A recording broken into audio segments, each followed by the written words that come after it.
Hi, boys and girls. Are you ready for a little more floors? So when we left off, we had Leo found a purple box, but he hasn't opened it yet.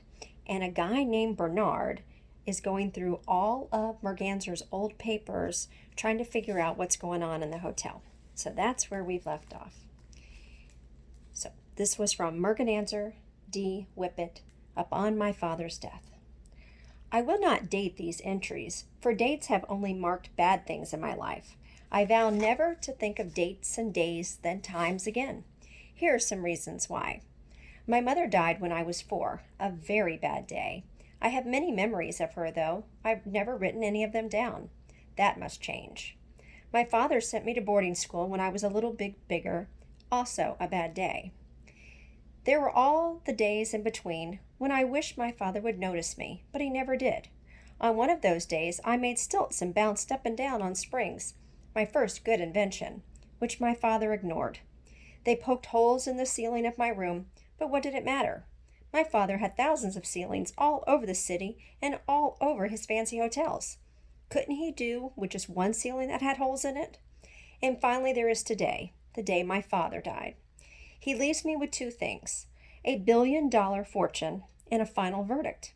I will make wacky things and I will be good at it. A treasure and a curse, I suppose.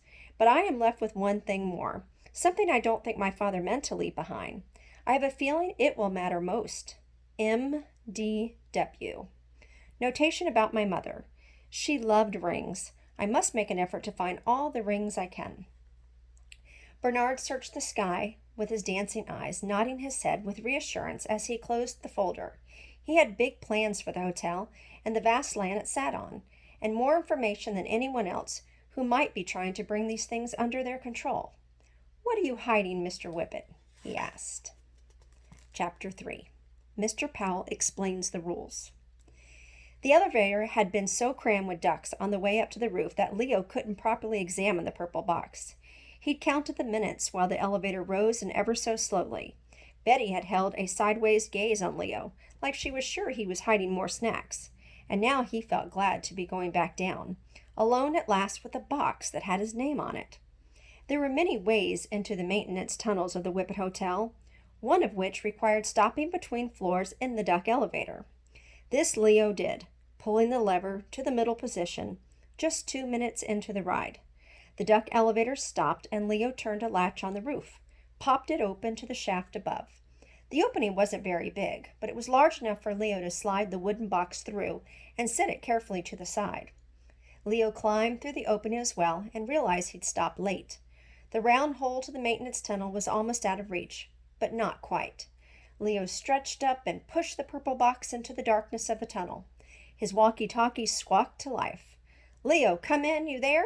It was his father. Leo's heart sank. He pulled the walkie-talkie from its latch and clicked the red button. "Yeah, I'm here, coming down from the roof." He stared up at the large hole and wished he hadn't once again let the box out of his sight. "New short stays on 6 say the AC is out," his father reported. "Can you double back?" Leo rolled his eyes. The air conditioning on the 6th floor worked fine. It just had an unusual way of turning on that Mrs. Sparks never wanted to explain. "I'm on it. Give me 5. "Perfect. After that, head over to the water leak in the tunnel number 8. I'll be there working on the pipes." "See you when you get there," said Leo. He was between floors 4 and 5, but there were ladders he could use in the tunnel system to get where he needed to go. Best to stay with the box if he could, so he didn't lose it. Leo reached down into the elevator and pulled up on the lever, feeling himself move slowly upward. When the opening to the maintenance tunnel was a foot away, he jumped in. Turning back, Leo flipped the top shut on the elevator and heard it snap close, then watched it go by on its way back to the roof. Finally, he had a chance to sit in the light of the twisting tunnels and look inside the box. It took only a moment for Leo to discover he could slide off the top, which he did. What he saw made him gasp with delight. "Where in the world is this place?" he whispered to himself. Looking inside the box was sort of like staring into a house with the roof torn off. There were walls and rooms and curves, and he could peer inside and see it all. From the top, the walls made a rat's maze of 5 circles, each circle smaller than the last. There were round rooms inside, too, growing smaller as they neared the center. Closer and closer to the center the circles went, but that wasn't all. All the pathways were filled with brightly colored hoops of different shapes and sizes, turned at different angles. It was a marvel of ingenuity, intricate and perfect, and yet totally wacky. Is it a ring of rooms or a room of rings? Leo wondered. I think it must be both at once. How odd. Leo was leaning in for a closer inspection, pointing his standard issue flashlight into the purple box, when his walkie-talkie came to life again. This time it was Miss Sparks. She was cranky. Leo Fillmore, if you're in the building, pick up now.